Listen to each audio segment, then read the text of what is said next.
તો આપણે ગુસાના દાખલા જે છે એ જોઈ રહ્યા હતા. તો આગળનો દાખલો કેવો છે? આની પહેલાં આપણે દાખલા જોયા હતા. એમાં આમાં ટોટલ જે છે એ 3 પ્રકારના અલગ અલગ દાખલા પૂછાય છે. આપણે આ દાખલો કેવો છે પહેલાં એ જોઈએ કે એવી સૌથી મોટી સંખ્યા શોધો કે જેના વડે 351, 524 અને 697ને ભાગવામાં આવે તો દરેક વખતે શેષ સમાન બચે. હવે સમજો, સૌથી પહેલા ટાઈપનો જે આપણો દાખલો જોયો હતો ને એમાં એવું હતું કે એવી સંખ્યા શોધો કે જેમાં શેષ બચતી જ નથી. એવી સૌથી મોટી સંખ્યા શોધો કે જેના વડે આને ભાગવામાં આવે તો શેષ બચે નહીં. બીજા નંબરનો આપણે એવો દાખલો જોયો હતો કે એવી સૌથી મોટી સંખ્યા શોધો કે જેના વડે આ બધાને ભાગવામાં આવે તો શેષ બચે. કેટલી શેષ બચે? તો કે 9 શેષ બચે અથવા 3 બચે. એ જ રકમમાં જ આપી દીધેલું હોય. પરંતુ આ ત્રીજા પ્રકારનો એવો દાખલો છે કે જેમાં એવું કીધું છે કે એવી સૌથી મોટી સંખ્યા શોધો કે જેમાં દરેક વખતે સમાન શેષ બચે છે, પરંતુ કેટલી શેષ બચે છે, કેટલી શેષ બચે છે એ આપેલું નથી. મતલબ કે આમાં શેષ આપેલી જ નથી. એક દાખલો એ કેવો હોય કે જેમાં શેષ બચે જ નહીં. બીજો દાખલો કેવો હોય કે જેમાં શેષ બચતી હોય, જેમાં શું હોય? શેષ બચતી હોય. ત્રીજા નંબરનો દાખલો કેવો હોય કે જેમાં શેષ બચતી હોય પરંતુ એ શેષ આપેલી ન હોય, શેષ આપેલી હોય. બીજા નંબરમાં કેવું હોય? શેષ બચતી હોય અને એ આપેલી હોય. અને ચોથા નંબરનો દાખલો એવો કે જેમાં દરેક સંખ્યાને ભાગવામાં આવે તો દરેક સંખ્યામાં અલગ અલગ શેષ બચે. દરેક સંખ્યામાં શું? અલગ અલગ શેષ બચે. જો તમને સમજાણું હોય તો ઠીક છે, બાકી જેમ જેમ આપણે દાખલા ગણશું એમ તમને ખ્યાલ આવશે. તો આ દાખલો એવો છે કે જેમાં શેષ તો દરેક વખતે સમાન બચે છે, પરંતુ કેટલી બચે છે એ આપેલું નથી. તો આવા દાખલામાં તમારે શું કરવાનું? 351, 524 અને 697, 697. તો આની આપણે આગળ ઘૂસવાનું આની અંદર. તો આમાં તે શું કરવાનું? HCF ગુસા ગોતવાનો છે. આનો ડિફરન્સ લઈ લેવાનો. તો આનો તમે જ્યારે ડિફરન્સ લેશો 351 અને 524નો, તો અહીંયા આપણે 524માંથી 351 જે છે એ બાદ કરીએ.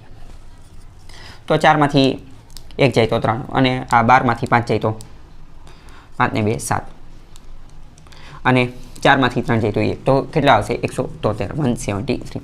હવે આપણે આ 697 એનો લઈએ અને 524 એ બેની બાદબાકી કરીએ તો 7માંથી 4 જાય તો 3, 9માંથી 2 જાય તો 7 અને અહીંયા 173. તો 173. હવે આ બેન, હવે જો એક મિનિટ, આપણે જ્યારે એક સમાન શેષ બચતી હોય અને શેષ કેટલી બચે છે એ નથી આપેલું, એવા દાખલામાં શું કરવાનું એ ખાસ ધ્યાન આપો. જ્યારે શેષ ન આપેલું હોય ત્યારે આ બંનેનો ડિફરન્સ લેવાનો. અત્યાર સુધીના દાખલામાં આપણે શું કરતા હતા? અત્યાર સુધીના દાખલામાં આપણે ખાલી એકનો જ ડિફરન્સ લેતા હતા અને એકનો ડિફરન્સ લઈ અને આગળ આપણે જવાબ સુધી પહોંચી જતા હતા. પરંતુ જ્યારે એવું કીધું હોય કે એવી સૌથી મોટી સંખ્યા શોધો કે જેના વડે ભાગવામાં આવે તો દરેક વખતે શેષ સમાન બચે અને એ શેષ આપણને ન આપેલું હોય, ત્યારે જેટલી પણ રકમ આપેલી હોય એ બધાનો ડિફરન્સ લેવાનો. શું કરવાનું? એ બધાનો ડિફરન્સ. અને હવે જો આ બંનેનો આપણે ડિફરન્સ લીધો તો આપણને આ તફાવત મળે. તો હવે આનો જે ગુસા જે છે HCF, આનો જે ગુસા જે છે એ જ આપણો જવાબ બની જશે. એ જ ગુસા જે છે એ જ આપણો શું બની જશે? જવાબ બની જશે. એટલે કે એ સૌથી મોટી સંખ્યા બની જશે કે જેના વડે ભાગવામાં આવે. બરાબર? તો હવે આનો ગુસા શોધવા માટે આપણે જોઈએ કે ભાઈ આ બેની બાદબાકી કરવાની. તો આ બેની બાદબાકી તો 0 આવી જાય. પરંતુ અહીંયા તમે ધ્યાનપૂર્વક સમજો કે દરેક વખતે પછી કંઈ શોર્ટકટ રીતનો ઉપયોગ નહીં કરવાનો. બરાબર? સાચી વાત છે. આની બાદબાકી તો 0 આવી જાય તો આનો ગુસા 0 આવવો જોઈએ. પરંતુ એવું નથી. તમે વિચારો, મેં તમને શું કીધું હતું? ગુસા એ એવી સૌથી મોટી સંખ્યા છે કે જેના વડે આપેલી સંખ્યાને ભાગી શકે. તો તમે વિચારો કે આનો ગુસા શું હોઈ શકે? આની મોટી સંખ્યા શું હોઈ શકે? તો આ મોટી સંખ્યા 173 જ હોઈ શકે. કારણ કે 173 એકુ 73 અને 173 એકુ 173. તો આનો ગુસા 173 જ બની જશે. આનો ગુસા શું બની જશે? 173 જ બની જશે. અહીંયા બાદબાકી કરી અને શોર્ટકટ રીતનો ઉપયોગ કરવાની જરૂર નથી. કારણ કે આ ખુદ જે છે એ ગુસા છે. આ ખુદ ગુસા છે. તો એવી સૌથી મોટી સંખ્યા કે જેના વડે આ સંખ્યા આપેલી સંખ્યાને ભાગવામાં આવે તો દરેક વખતે સમાન સંખ્યા બચે. તો એવી સંખ્યા કઈ હશે? તો એવી સંખ્યા 173 હશે. ફરીથી સમજો, જ્યારે એવી સંખ્યા પૂછેલી હોય કે જેના વડે આ ભાગવામાં આવે અને સમાન શેષ બચતી હોય પરંતુ શેષ ન આપેલી હોય તેવા દાખલામાં શું કરવાનું? એ તમારે રકમ લખવાની અને એનો ડિફરન્સ લેવાનો. પરંતુ આમાં બંનેનો ડિફરન્સ લેવાનો. અત્યાર સુધીના જેમાં શેષ આપેલી હતી અથવા તો આપણે જે ગુસા ગોતવા હોય તો આપણે એકનો ડિફરન્સ લેતા હતા. એકનો ડિફરન્સ લઈ અને જવાબ સુધી પહોંચી જતા હતા. પરંતુ જ્યારે શેષ ન આપેલી હોય ત્યારે 2 ડિફરન્સ લેવાના. બરાબર? આવો જ આપણે એક બીજો દાખલો જોઈએ. બીજા નંબરનો દાખલો જે છે એ શું કહે છે?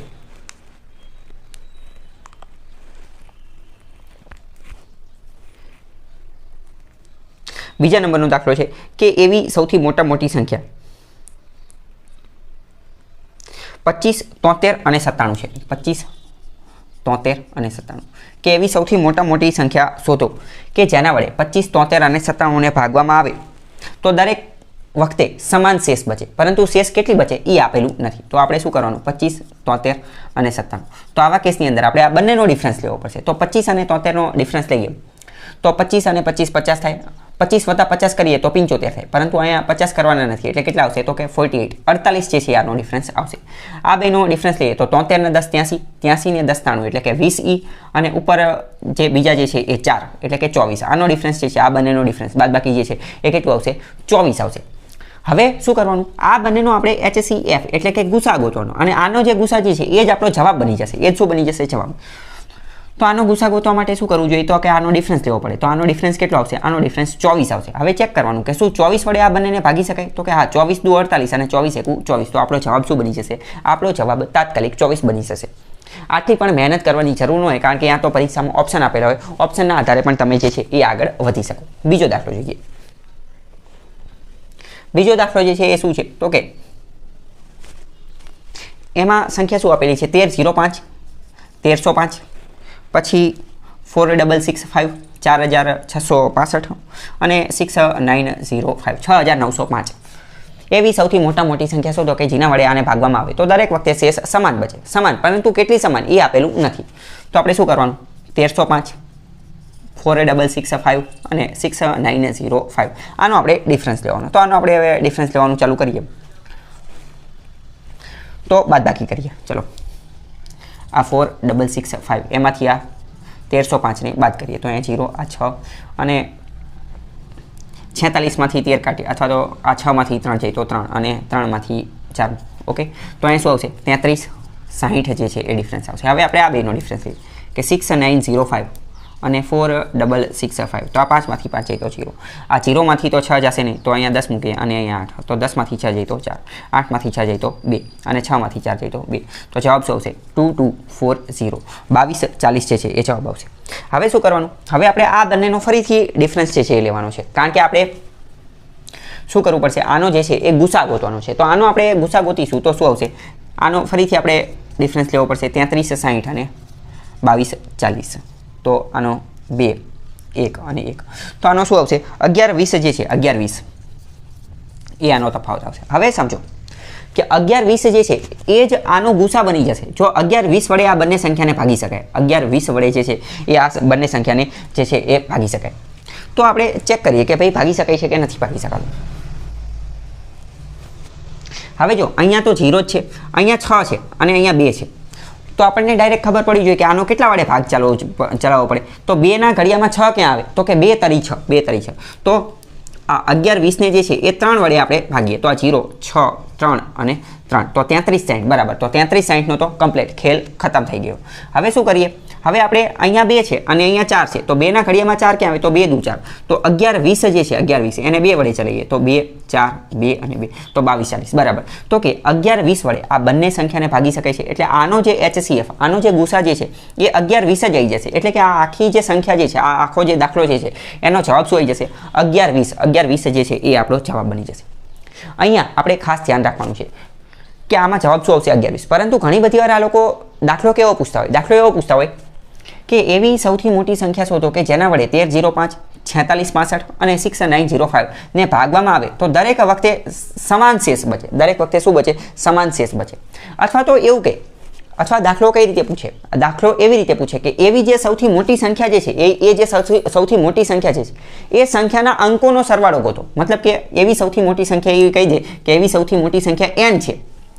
શું કહી દે કે એવી સૌથી મોટી સંખ્યા n છે કે જેના વડે આ બધાને ભાગવામાં આવે તો સમાન શેષ બચે. તો આ જે n જે છે n ના અંકોનો સરવાળો પૂછો તો n શું મળ્યું, n આપણને 1120 મળ્યું. તો આના અંકોનો સરવાળો 1 + 1 + 2 તો 1 ને 1 2 ને 2 4. તો આવા કેસની અંદર જવાબ 4 પણ આવતો હોય તો આપણે દાખલાની લેંગ્વેજ રકમ શબ્દો જે છે એ સમજવા ખાસ જરૂરી છે. 1120 તમે અને જ્યારે આવું આ સરવાળાવાળું પૂછેલું હોય તો ઓપ્શન એ કયો આપેલો હોય, અત્યાર સુધીના તમે મારા વિડીયો જોયા હોય તો તમને ખબર હશે કે ઓપ્શન એ શું આપેલો હોય. ઓપ્શન એ જે છે 1120 આપેલો હોય. તમે જો 1120 કરો તાત્કાલિક જવાબ ટીક કરી નાખો, પરંતુ ઓરિજિનલ જવાબ 4 આવતો હોય. એટલે રકમને ધ્યાનપૂર્વક સમજવી એ પણ ખૂબ જરૂરી છે અને પૂરેપૂરી વાંચવી એ પણ જરૂરી છે. ચલો આગળનો એક દાખલો જોઈએ.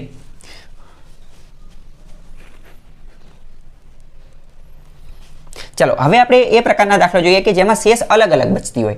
હવે જે નવા ટાઈપના દાખલા જે છે એમાં શું છે કે શેષ અલગ અલગ બચે છે. ચલો એવો પહેલો દાખલો કયો છે કે એવી સૌથી મોટી સંખ્યા શોધો કે જેના વડે 10 57 12 59 અને 1661 એટલે કે 1661 ને ભાગવામાં આવે તો દરેક વખતે શેષ તો અનુક્રમે 7, 9 અને 11 શેષ બચે છે. શેષ બચે છે. ફરીથી આખો દાખલો સમજો કે એવી સૌથી મોટી સંખ્યા શોધો કે જેના વડે આ સંખ્યા અને આ સંખ્યા ને ભાગવામાં આવે તો 7, 9 અને 11 શેષ બચે. મતલબ કે આને ભાગવામાં આવે આ તો 7 શેષ બચશે, આને ભાગવામાં આવે તો 9 શેષ બચશે અને આને ભાગવામાં આવે તો 11 શેષ બચશે. મેં તમને કીધું કે અલગ અલગ પ્રકારના દાખલા હોય. ટાઈપ 1 ના દાખલા કેવા હતા કે જેમાં શેષ બચતી જ ન હોય, શેષ 0 બચતી હોય. બીજા નંબરના દાખલા કેવા હોય કે જેમાં દરેક વખતે સમાન શેષ બચતી હોય અને કેટલી સમાન શેષ બચતી હોય એ આપેલું હોય. ત્રીજા નંબરના દાખલામાં સમાન શેષ બચતી હોય પરંતુ શેષ કેટલી બચે એ આપેલી ન હોય. અને ચોથા નંબરના દાખલા કે જેમાં દરેક વખતે અલગ અલગ પ્રકારની શેષ બચતી હોય. તો એવા દાખલામાં શું કરવાનું એ આપણે જોઈએ. હવે તમને ડાયરેક્ટ જ ખબર પડવી જવી જોઈએ કે શેષ શું છે. તો શેષ એ વધારાની વસ્તુ છે કે જેના કારણે આપેલી સંખ્યા ભાગી શકાતી નથી. તો આ જે શેષ છે એને આમાંથી બાદ કરી નાખવાની.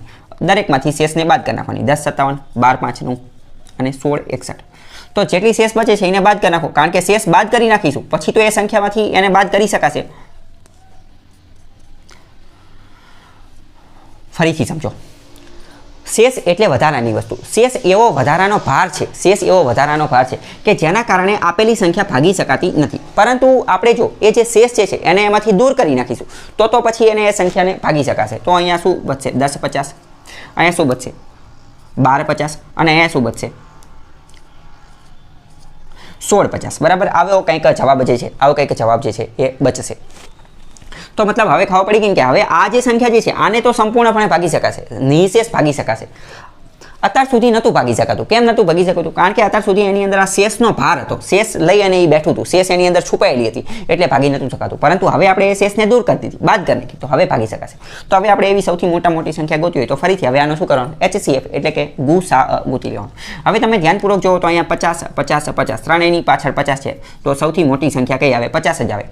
મેં તમને શું કીધું હતું? 25ની ચાવી કીધું હતું. 25ની ચાવીમાં મેં શું કીધું હતું કે જે સંખ્યાની છેલ્લા બે અંકો 25, 50, 75 કે 00 હોય તો એ સંખ્યાને શું કરી શકાય? એ સંખ્યાને 25 વડે નિશેષ ભાગી શકાય. એવી જ રીતે 50ની ચાવી શું કહે છે? 50ની ચાવી એમ કહે છે કે જેના છેલ્લા બે અંકો 00 અથવા 50 હોય, જેના બે અંકો 00 અથવા 50 હોય એને 50 વડે ભાગી શકાય. તો અહીંયા 50 છે એટલે ડાયરેક્ટ ખબર પડી જાય. અથવા આપણી રીતનો ઉપયોગ કરી અને જોવું હોય તો ભાઈ આ 10, 50 આ 12 આ બેનો ડિફરન્સ લઈએ કે 12, 50 અને 10, 50. 00 બેમાંથી 0 જાય તો 200. જવાબ અહીંયા શું આવે છે? 200. તો હવે 200 વાળી તો કંઈ આ ભાગી શકાવાનું નથી. તો જવાબ 50, 50 ચોક 200 થાય. તો એના આધારે તમે ગણી શકો છો. બરાબર. આગળનો બીજો દાખલો જોઈએ.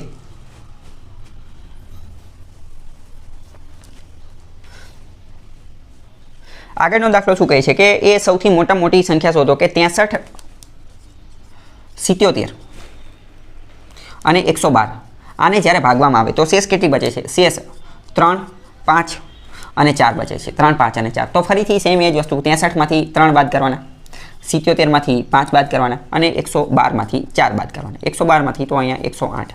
અહીંયા કેટલા બચશે? તો કે આ 72 અને અહીંયા કેટલા? 60 એટલે કે 60 બચશે. તો હવે શું કરવાનું? આનું આપણે HCF ગુસા ગોતવાનું છે. ગુસા ગોતવા માટે આ બેનો ડિફરન્સ લઈએ તો આ બેનો ડિફરન્સ કેટલો આવશે? 60 ને 10 70 એટલે કે 12 આવશે.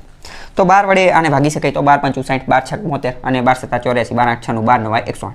તો 12 જ શું બની જશે? 12 જ આનો જવાબ બની જશે. તો આનો જવાબ શું આવી જશે? 12. એવી સૌથી મોટી સંખ્યા કઈ બની જશે? 12 બની જશે. બરાબર. તો આવી રીતે અલગ અલગ પ્રકારના દાખલા પૂછાઈ શકે છે. તો ગુસાના જેટલા મહત્વપૂર્ણ દાખલા હતા એ બધા જોઈ લીધા છે. જેટલા પણ અલગ અલગ વિડીયો બનાવેલા છે એ બધા તમે જોઈ લો જેના કારણે તમારો કોન્સેપ્ટ ક્લિયર થઈ જાય.